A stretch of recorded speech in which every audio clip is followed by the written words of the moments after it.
नमस्कार दोस्तों, स्वागत है आपका हमारे शीर्षक पड़ता के यूट्यूब मंच पर। दोस्तों, जिस प्रकार से वक्फ बोर्ड को लेकर के, वक्फ संशोधन बिल को लेकर के पूरे देश भर के भीतर माहौल बनाने की जो प्रयास की गई, वो माहौल बनाने के प्रयास में बहुत ज्यादा कामयाबी मिलती हुई नहीं दिखाई दी। देश की जनता के बहुत बड़े हिस्से से अब हिंदू मुस्लिम वाला हैंगओवर उतर चुका है और देश जातीय और सामुदायिक चेतना की ओर बढ़ चला है।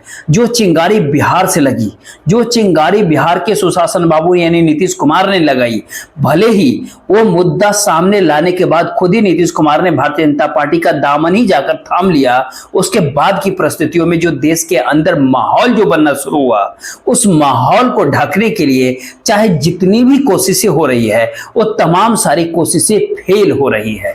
वक्फ बोर्ड के कानून, वक्फ संशोधन बिल को संसद में पेश किए जाने की टाइमिंग, अगर इन सब के ऊपर अगर आप नजर डालें तो एक बात साफ हो जाती है।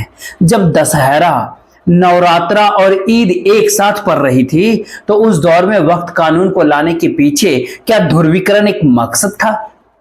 अगर ध्रुवीकरण एक मकसद था तो फिर इस भारत देश की जनता ने उसे कामयाब नहीं होने दिया। और जब भी कभी चुनाव आता है, बीजेपी, भारतीय जनता पार्टी की जो सरकार की जो कोशिशें होती है, जरा उसके ऊपर आप सिलसिलेवार तरीके से अगर नजर डाल करके देखें तो आपके सामने रिजल्ट क्या आएगा। बंगाल और असम का चुनाव एक साथ हो रहा था, उस समय वहां के जो डेमोग्राफी है, उस डेमोग्राफी में बीजेपी को यानी भारतीय जनता पार्टी को अपने चुनावी सफलता के लिए जो ध्रुवीकरण करना जितना जरूरी था, उसके लिए क्या लाया जा रहा था, किस बात की चर्चा छेड़ी जा रही थी? सीए और एनआरसी की। क्या उसके भीतर कामयाबी मिल गई? बिहार 2015 जब चल रहा था, तब क्या चल रहा था? अखलाक के फ्रिज में क्या रखा हुआ था? माहौल ये बनाया जा रहा था। कन्हैया लाल को मुद्दा बनाया गया कब? याद होगा उस विभत्स घटना को राजस्थान के चुनाव के समय, और राजस्थान में तो खैर कामयाबी मिल भी गई थी, लेकिन बीजेपी यानी भारतीय जनता पार्टी को कामयाबी दूसरे राज्यों में नहीं मिली और अब मिलने की गुंजाइश शायद इसलिए भी कम होती जा रही है क्योंकि बीजेपी, भारतीय जनता पार्टी गिरती जा रही है। पिछले एक दिन के पूरे दौरान जो आप खेल देखा, उसके भीतर साफ एक बात हो गई है कि नरेंद्र मोदी की नेतृत्व में केंद्र में सरकार चल ही नहीं रही है, बल्कि घिसट रही है, घसीट रही है। सरकार चलाई नहीं जा रही है, बल्कि सरकार को चलवाया जा रहा है विपक्ष के द्वारा। पूरे देश की जनता के सामने साफ साफ नजर आ रहा है कि अगर नीतीश नायडू अगर नहीं होते तो फिर केंद्र में नरेंद्र मोदी की सत्ता कल मध्य रात्रि को ही जा चुकी होती। सूर्योदय होने से पहले, सूर्य निकलने से पहले नरेंद्र मोदी की इस्तीफा राष्ट्रपति भवन पहुंच चुका होता, अगर ये दोनों ने सरकार की साख और लाज नहीं बचा रखी होती। जो 288 सांसदों ने सरकार के समर्थन में वोट दिया, वक्त अमेंडमेंट के बिल के समर्थन में वोट दिया, 232 विरोध में वोट दिया, और उस परिस्थिति में 28 सांसद नीतीश नायडू के अगर नहीं होते तो पक्ष और विपक्ष के वोट बराबर हो जाते, और उस 28 सांसदों में अजित पवार की पार्टी के भी एक सांसद को अगर जोड़ दे, अगर वो भी होते तो सरकार 2 वोट से गिर चुकी होती। ये हालात सदन के अंदर बने हुए हैं। कल नानी फैक्टर ने, नीतीश नायडू फैक्टर ने साफ जाहिर कर दिया कि केंद्र की सरकार नरेंद्र मोदी की सरकार नहीं है, बल्कि एनडीए की सरकार है। उसके बाद की परिस्थितियां ये नानी फैक्टर पे भी काफी भारी पड़ने वाली है। नायडू और नीतीश दोनों को इस बात की खामियाजा भुगतना पड़ सकता है। जरा आंध्र प्रदेश लोकसभा विधानसभा के जो एक साथी चुनाव होते हैं, उसके पिछले चुनाव के नतीजों पर और सर्वे एजेंसियों के तमाम वोटिंग पैटर्न्स के अनुमानों पे अगर नजर डाले तो फिर आंध्र प्रदेश में कुल आबादी यानी मुसलमानों की आबादी की संख्या जो 9.5% के आसपास है, उस 9.5% आबादी का जो 75-80% वोट है, जो बीजेपी के साथ के बावजूद चंद्रबाबू नायडू के टीडीपी को वोट देने चला गया था। क्या अब नारा लोकेश को मुख्यमंत्री बनाने की प्रक्रिया में चंद्रबाबू नायडू को समर्थन मिलना है? स्वाभाविक सी बात है कि वक्त बिल के समर्थन में खड़े होने के बाद वो नहीं मिलना है, और जब वो नहीं मिलना है तो चंद्रबाबू नायडू की राजनीति और उनके बेटे की राजनीतिक पारी क्या अभी 8-9 साल पीछे छूट सकती है क्या? ये अपने आप में बहुत बड़ा प्रश्न है। और इन तमाम सारे सवालों के आगे अगर बिहार की राजनीति को देखें तो जनता दल यूनाइटेड जेडीयू के भीतर इस्तीफों का दौर शुरू हो गया। जब इस्तीफों का दौर शुरू हो गया तो इस्तीफा देने वाले नेता को अगर हम मुसलमान समझकर, मुस्लिम प्रतिनिधि समझ करके अगर देखें तो जनता दल यूनाइटेड की राजनीति के तौर तरीकों को समझ ही नहीं पा रहा है। कहां क्या हो रहा है उस बात को नहीं समझ पा रहा है। दरअसल इस्तीफा देने वाले कासिम अंसारी एक कार्यकर्ता हो सकते हैं, लेकिन ये बात मत बोलिए कि उसके पीछे उनका सरनेम अंसारी जुड़ा हुआ है।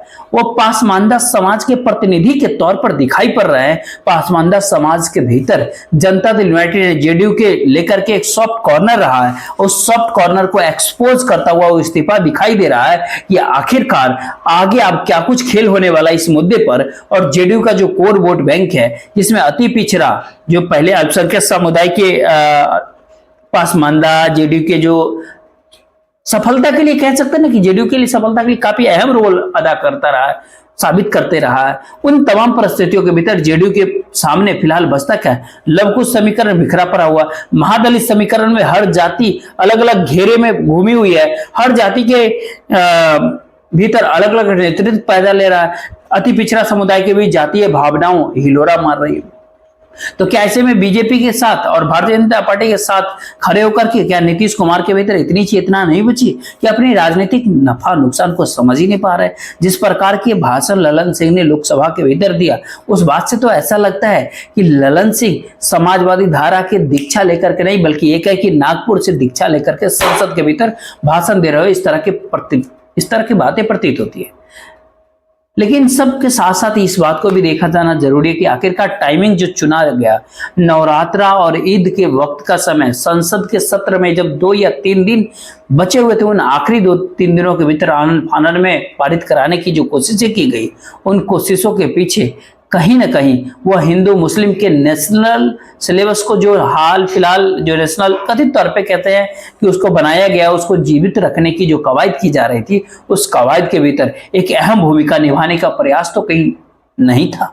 क्योंकि उन्हीं तमाम प्रयासों के सहारे तो इस देश के भीतर ध्रुवीकरण की प्रयास की जाती है। लेकिन पूरे देश भर के भीतर जो खबरें आई, जो अल्पसंख्यक समाज के लोग आंदोलित जरूर हुए, वो सुप्रीम कोर्ट भी जा रहा है। और सुप्रीम कोर्ट जाना उनका कितना वाजिब है ये तो खैर आप बताएंगे, उनका संवैधानिक अधिकार है, ये बात तो हम कहेंगे। लेकिन इन सबके साथ साथ बहुसंख्यक समुदाय में जो इस बिल को लेकर के जो प्रतिक्रिया की उम्मीद कर रहे थे, क्या वो प्रतिक्रिया कहीं पर भी थोड़ा सा भी देखने को मिला?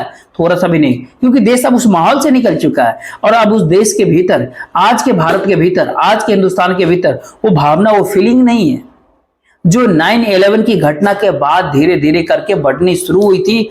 और 12-13 साल बीतते बीतते अब जाकर के 2013-14 आते आते वो उफान मार रही थी। अब वो जो है ज्वार ठंडा पड़ चुका है 2025 के आते आते। और सांप्रदायिक चेतना के जगह सामुदायिक चेतना, कम्युनिटी कंसेशनस, कम्युनल कंसेशनस के जगह कास्ट कंसेशनस, वो धीरे धीरे हावी होती जा रही है। जाति जनगणना डिमांड बनता जा रहा है, सामाजिक न्याय मुद्दा बनता जा रहा है। और इन सब के साथ साथ आरक्षण बढ़ाने और घटाने को लेकर के जिस तरह की राजनीति की जाती है, उसके भीतर कोई फर्क नहीं पड़ता कि चाहे जितना भी ओवरडोज सांप्रदायिक राजनीतिक देखने मतलब आने की कोशिश, लेकिन देश की आम जनता के भीतर एक अलग ही माहौल, कहीं पर कुछ नहीं बना, किसी ने कुछ नहीं देखा। और जब माहौल बनते हुए कोई नहीं देखा, तो स्वाभाविक सी बात है कि अक्टूबर 2023 के भीतर कास्ट सेंसस की जाति जनगणना की जो बयार, जो हवा बिहार से बनी, वो पीडीएफ के फॉर्मेट में उत्तर प्रदेश पहुंची और अलग अलग फॉर्मेट में दूसरे अन्य राज्यों में पहुंच रही है। लेकिन जब ये फॉर्मेट सामने दिखाई पड़ रहा है, तो उस फॉर्मेट के बीच में वक्त बोर्ड के मुद्दे के सहारे जो तमाम सारी कोशिशें की गई, वो कामयाब नहीं हुआ। राज्यसभा में आज कपिल सिब्बल बोल रहे थे और काफी वाजिब सवाल कपिल सिब्बल ने उठाया।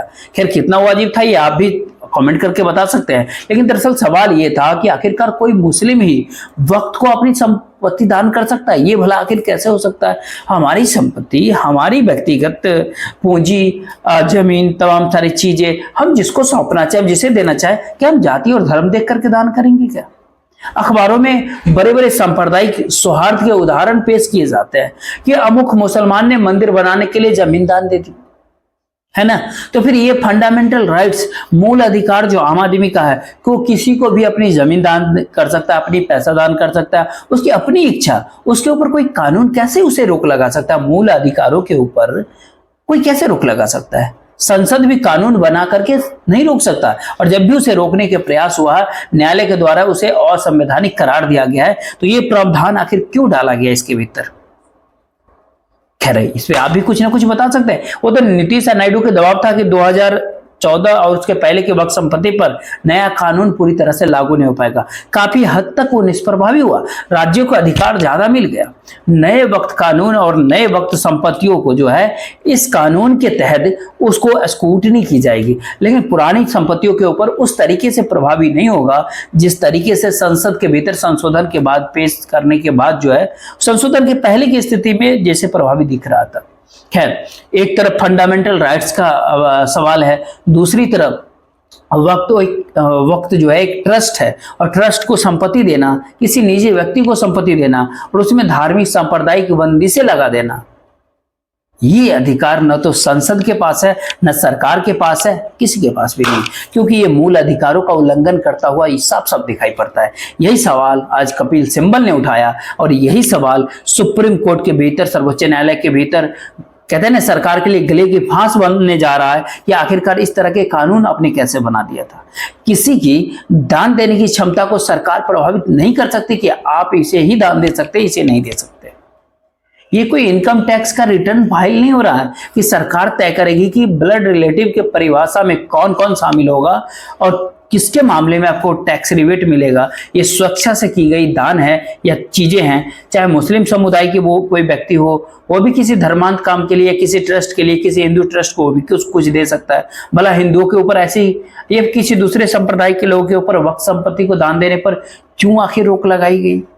ये सवाल है। तमाम बहस के बाद एक दो राजनीतिक एंगल निकल करके सामने आया, एक सामाजिक एंगल निकल के सामने आया और तीसरा जो संवैधानिक एंगल भी निकल करके सामने आया है।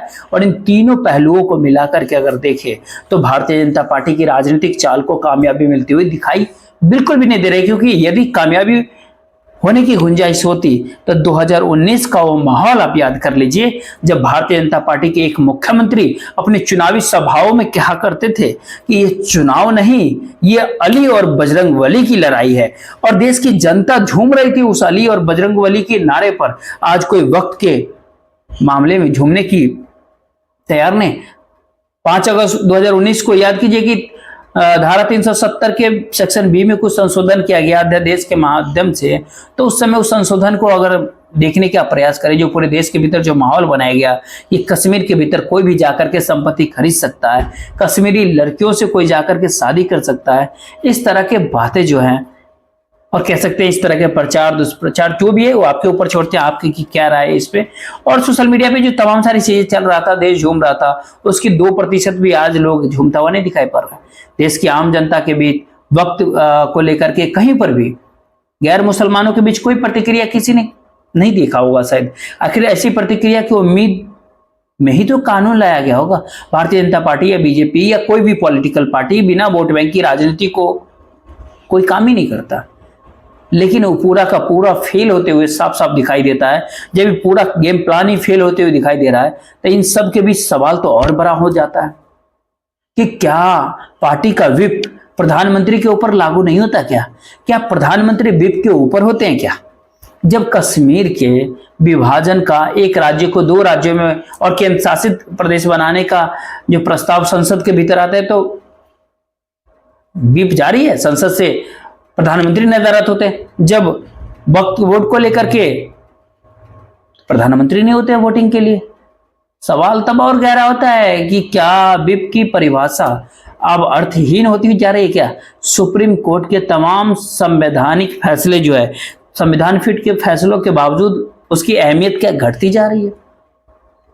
ये तमाम सारे सवाल अब उस रूप में शामिल होने हैं जिस रूप में नरेंद्र मोदी की सरकार, देश के गृह मंत्री अमित शाह का एजेंडा और बीजेपी की मंशा, तीनों कहीं ना कहीं देश की जनता के सामने मुद्दा बनता हुआ, देश की आम जनता के बीच एक आकर्षण का केंद्र बनता हुआ जब दिखाई नहीं पड़ रहा है, तो आगे राजनीति कैसे होगी? देश के भीतर राजनीति का चाल चरित्र और चेहरा डोनाल्ड ट्रंप के टैरिफ लगाने के दौर में, बेरोजगारी बढ़ने के दौर में, आम आदमी की इनकम घट जाने के दौर में और मजदूर वर्ग को ही इस देश का सबसे बड़ा वर्ग गांव-गांव, कस्बे, नुक्कड़ चौराहे तक बनाए जाने के दौर में किस रूप में प्रभावी दिखाई पड़ेगा, इसकी कल्पना मात्र से चुनावी हिंदुत्व की बिसात खड़ी करने वाले और उस बिसात के सहारे अपनी राजनीति करने वाले लोगों को अभी से इस बात का अंदेशा हो चला है कि जो सोच करके तीर चलाने की जो प्रयास किया था, दरअसल वो तुक्का निकल गया और उस तुक्के के आसपास जो राजनीति करने की कोशिशें की जा रही है उसका कोई विशेष फल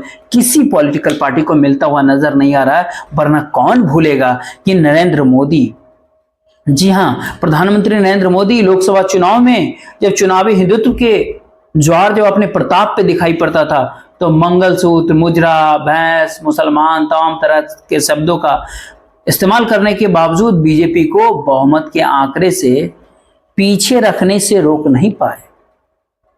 देश की जनता अब उस बात से आगे निकल चुकी है और देश की जनता अब मुद्दों पे आ रही है। कमंडल से आगे मंडल और मंडल से भी आगे अलग अलग सेक्शन की राजनीति जिस रूप में देश के भीतर जाती है, नेताओं को भारतीय जनता पार्टी ने कभी संजय निषाद, कभी ओम राजभर, कभी मुकेश सैनी, कभी कुछ और बड़े नेता, जिस तरीके से भारतीय जनता पार्टी ने अपने तत्कालिक सफलता के लिए आगे बढ़ाया, वो मुद्दा धीरे धीरे करके अब गांव गांव, कस्बे कस्बे, नुक्कड़ चौराहे तक अलग अलग समुदाय की राजनीति, अलग अलग समुदाय के चेहरे के तौर पर जो सामने निकल करके आ रहा है, फिर उसमें चुनावी हिंदुत्व की गुंजाइश रहती कहां है?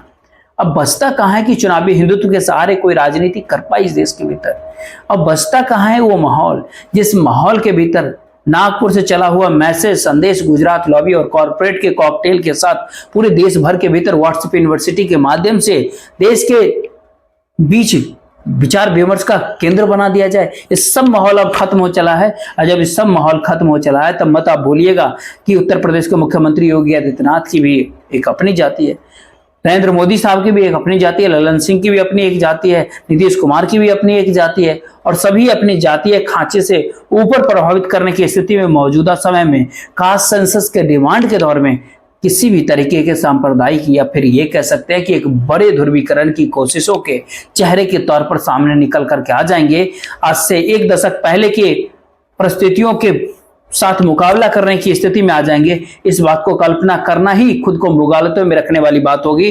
तो देखते रहिए, वक्फ बोर्ड कानून भारतीय जनता पार्टी यानी बीजेपी के गले की फांस बन चुका है। सुप्रीम कोर्ट से लेकर के संसद भवन तक और जनता के बीच के नैरेटिव से लेकर के विचार विमर्श के केंद्र तक और विचार विमर्श के केंद्र से लेकर के पन्ना प्रमुखों और चुनाव को प्रभावित करने की भारतीय जनता पार्टी की जो क्षमता है वो सब जगह इस मुद्दे से जो उम्मीद की जा रही थी वो उम्मीद अब बिल्कुल टूट चुकी है। 2 दिन को 48 घंटे पिछले 48 घंटे के भीतर का जो घटनाक्रम है काफी कुछ बता चुका है और नानी फैक्टर का एहसानमंद ऐसा बन चुका है कि नानी फैक्टर अपने नुकसान को झेल करके भी बीजेपी को, भारतीय जनता पार्टी को इस तरीके से अपने धौस में लाने की परिस्थितियों में आकर खड़ा हो चला है कि अगर हम नहीं होते तो कल सरकार संसद के भीतर गिर चुकी हो। देश के लोग कहते हैं सरकार गिर चुकी हो, लेकिन सड़क के ऊपर जाकर के आप किसी से पूछिए, चर्चा करें, बात करें तो लोग कहते हैं कि कितना गिर चुकी होती, अब कितना गिरेगी। इसी बात पे आपको छोड़ते हैं यहीं पे। फिलहाल इस वीडियो में इतना ही। वीडियो को शेयर जरूर कीजिएगा, वीडियो को लाइक और चैनल को सब्सक्राइब कर लीजिएगा। जय हिंद, जय भारत।